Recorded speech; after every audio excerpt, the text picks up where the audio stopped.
23 December 2023 મોક્ષદા એકાદશીનો મહિમા। નમસ્કાર મિત્રો, સ્વાગત છે તમારું અમારી યુટ્યુબ ચેનલમાં। મિત્રો, ભગવાન શ્રી કૃષ્ણને માક્ષર માસ ખૂબ જ પ્રિય છે। માક્ષર માસમાં જે સુદ પક્ષની એકાદશી આવે છે તેને મોક્ષદા એકાદશી કહેવામાં આવે છે।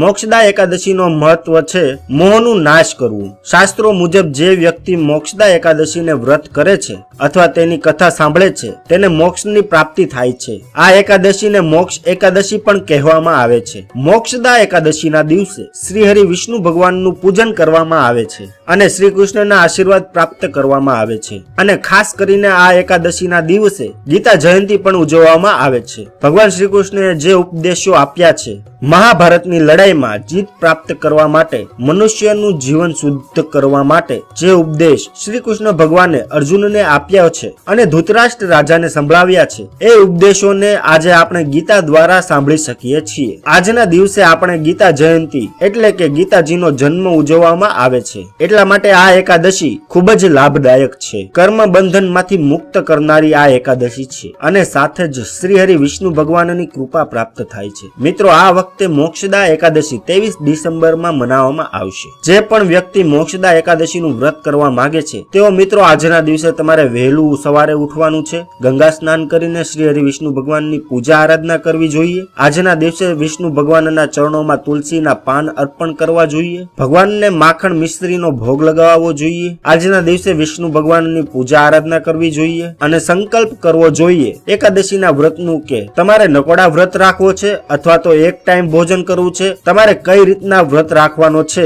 તેનો તમારે સંકલ્પ લેવાનો છે। અને મિત્રો, આજની સાંજે એટલે કે મોક્ષદા એકાદશીની સાંજે તમારે પૂજા પાઠ કરીને એટલે કે શ્રી હરિ વિષ્ણુ ભગવાનની પૂજા આરાધના કરીને તમારે વિષ્ણુ ભગવાનના નામનું જપ કરવું જોઈએ, ભગવાનનું કીર્તન કરવું જોઈએ, તેની કથા સાંભળવી જોઈએ અને આજની રાત્રે તમારે જાગરણ કરવું જોઈએ અને બીજા દિવસે સવારે વહેલું ઉઠીને આ વ્રતના પારણા કરવા જોઈએ, જેને આપણે બારસ તરીકે ઉજવીએ છીએ। બારસની તિથિએ શ્રી હરિ વિષ્ણુ ભગવાનના પારણામાં તમારે ગાયની સેવા કરવી જોઈએ, પીપળાના વૃક્ષને જળ અર્પણ કરવું જોઈએ, બ્રાહ્મણોને ભોજન કરાવવું જોઈએ, કોઈ પણ જરૂરિયાતમંદ હોય તેને દાન પુણ્ય કરવું જોઈએ। આપણે જેટલું પણ પુણ્ય કરશું એટલું જ આપણને લાભ પ્રાપ્ત થશે। જે ભક્તો એકાદશીનું વ્રત નથી કરતા તેઓએ પણ આ વ્રતની કથા સાંભળવી જોઈએ। એકાદશીના વ્રતના દિવસે પિતૃદેવોનું પણ સ્મરણ કરવામાં આવે છે। એકાદશીના દિવસે કથા સાંભળીને ગીતાજીનો પાઠ કરીને જો પિતૃદેવને આ એકાદશીના વ્રતનું ફળ આપવામાં આવે તો કહેવામાં આવે છે કે પિતૃદેવને મુક્તિ પ્રાપ્ત થાય છે। તમારા ઉપર પિતૃદોષ હશે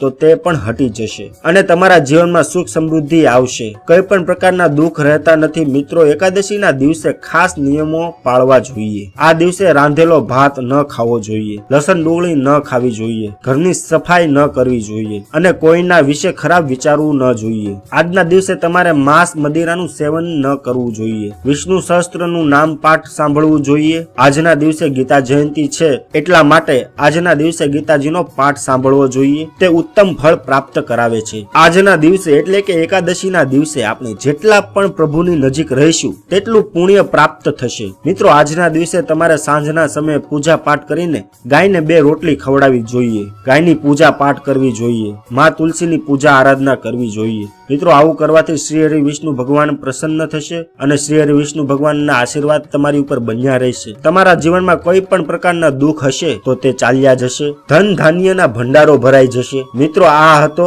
મોક્ષદા એકાદશીનો મહિમા। જો તમને આ વિડીયો પસંદ આવ્યો હોય તો આ વિડીયોને લાઈક કરજો, અમારી ચેનલ પર નવા હોય તો સબસ્ક્રાઇબ કરજો અને તમારા મિત્રો સાથે શેર કરવાનું ભૂલતા નહીં। મળીએ નવા વિડીયો સાથે। જય માતાજી, હર હર મહાદેવ।